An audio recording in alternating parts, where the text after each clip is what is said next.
Ladies and gentlemen, good evening. This is Christopher Aaron. It is the 14th of December, 2016, and there was a second Fed rate hike today. We will look at the single most important thing that you should be watching for if you are a precious metals investor or if you are going to be considering this sector over the next several months. There is a specific technical indicator that I'm watching right now that I will be using to judge my next round of investments. That will be at the end of this video. The Fed hiked today by 0.25%. Interest rates are still at all-time lows.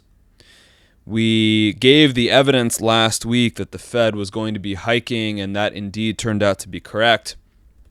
And as we look at the price of gold today over the last 3 days, we are seeing the weakness. This is basically the weakness that I was anticipating over the last several weeks of the videos. We're seeing here a new low forming in gold below the 1150 level. I did not expect this to hold.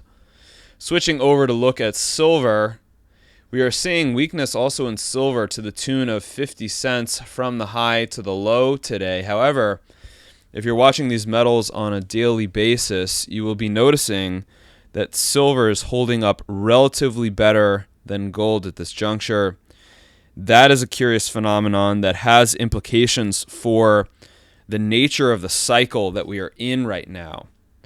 When you see silver holding up better than gold on a decline, it is very different. It's giving you a different signal than if silver was falling more than gold. So there are some things to pay attention to with this signal as well. I want to start by looking at some of the patterns in nature that we can observe as human beings. For example, we can observe the time of the day that the sun rises and the sun sets. We can observe the temperature and the length of the days as related to our observations. And with that information, we can plot on a graph with fair amount of accuracy the length of the day from the spring to the summer solstice to the equinox to the winter solstice. Based on our observations, we can create these charts that give us reasonable certainty from past information what is going to happen in the future. Similarly, we can, based on our observations, plot, for example, what we expect based on an observation of the past, what we expect the future to be with regard to seasonal temperatures. Here we're looking at the temperatures where I am from in the northeast part of the United States, as expressed in degrees Fahrenheit. Similarly, when we look at patterns in human nature, for example, if we were to sit on the side of a street for a couple of weeks and observe where bicyclists are moving throughout New York City, we might, after a couple of weeks, be able to plot with a fair degree of accuracy a map or a chart of the common routes that people take on bicycles throughout a city.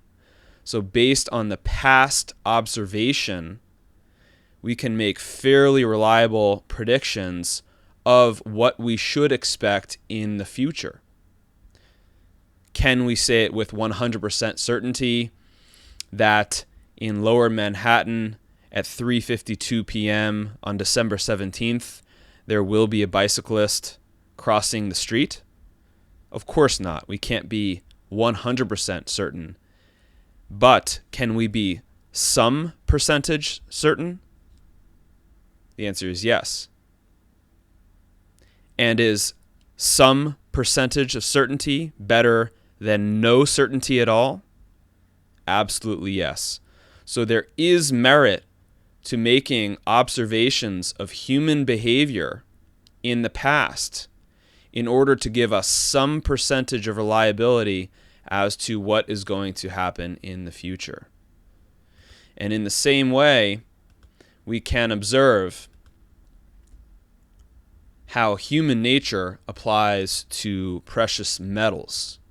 For example, if we were to observe throughout the past the patterns of individuals buying gold for investment purposes or selling gold for investment purposes, or if we were to look at the patterns of mining companies exploring and digging for silver in the ground and then selling that silver into the market, or if we were to look at the patterns of individuals buying or selling gold jewelry, if we were to put all this together, what would we have? The answer is we would have a chart of the price. The price being the one thing that all buyers and sellers at a given moment agree upon. And if they do not agree on the price, they simply do not participate in the market on that given day. They wait, for example, for the price to fall or to rise before they buy and sell. So in this way, when we look at the long-term patterns for gold, we can see very clearly some linear rising patterns here in the prices that large investors are willing to buy at. And at the same time, we can see on a shorter term some declining patterns in the prices that investors are willing to sell at. And we are beginning to observe a focal point here somewhere in the middle of the buyers and the sellers developing. And of course, this being a long-term chart, if we were to zoom this chart in, we can get a lot more clear focus on some of the day-to-day, the week-to-week action in order to profit. Similarly, if we were to look at those patterns for silver investors, we can observe certain things to be true. Can we observe every single thing? Absolutely not. No human being could. I am no more than one human being as well. However, I do have a system that has been fairly reliable for me to profit in the markets over the last decade in the precious metals.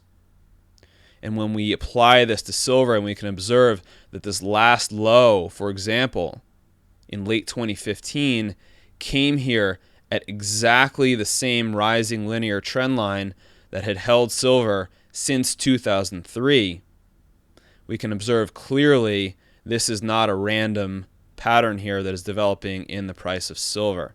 And similarly, when we look at the fact that silver is still below where it was in 1980, whereas gold is above that relative high level, we can begin to make some calculations that silver may be undervalued relative to gold at this juncture, and perhaps that is a reason why, as we looked at in the very beginning, silver is holding up better than gold during this most recent decline on a percentage basis. So, what is the one thing now that we must monitor as precious metals investors? Whether or not we agree with the fundamentals behind what I'm about to show, to ignore it would be at your own detriment. It would be akin to standing on the seashore as a hurricane approaches and saying, because I have a printed weather schedule that says it's supposed to be sunny today, I am going to stand here even as I observe the hurricane approach. So what are we talking about? This is something I've been mentioning for a number of months. It is the pattern that is developing in the US dollar versus other foreign currencies. Now we are looking at a pattern of the US dollar versus other fiat currencies. They are all sinking over the long run, yes, but over the short run, we should be paying very much close attention to the breakout that is formed here in the US dollar after this 2-year consolidation. Now, 6 months ago, I was neutral on this. I suspected this might be a long-term top. It proved to be otherwise. This proved to be a consolidation, and it is moving higher. So if you are investing in the precious metals or in the mining sector, especially as they are highly leveraged to the price of the metals, you have got to follow how far this breakout is moving in the US dollar. Now my target, based on this pattern, this is a consolidation pattern here between 92 and 100 on the dollar index. My target, should this breakout continue to advance, is 108 on the dollar index. Roughly the amplitude of the consolidation, we will see additional buyers step in here. So this could provide a headwind against the metals over the short run. Very important to stay monitoring on a daily or at least on a weekly basis if you are going to be making leveraged bets in the precious metals.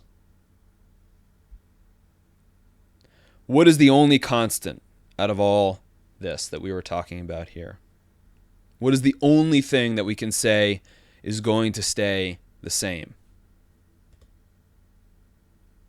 The fact that the markets are always in change. In fact, every aspect of nature is always in change, from the seasons to the relative value of gold versus silver, to the relative value of the US dollar versus houses or cars. Everything is in change.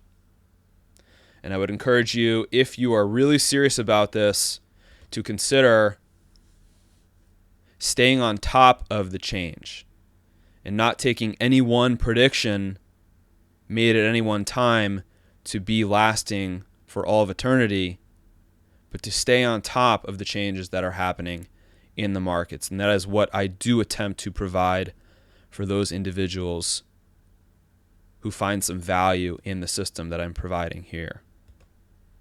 I do thank you for watching today. We've had this important rate hike. It's the second rate hike in 10 years. We are still living through these unprecedented times. I do think the precious metals are forming long-term bottoms, but that does not mean that the absolute lows have been put into price yet. This is important to monitor on a daily or a weekly basis. The premium research that I do provide will be identifying this next bottom across gold, silver, the GDX, individual miners. This is basically exactly what I'm doing with my own money at this point in the precious metals sector.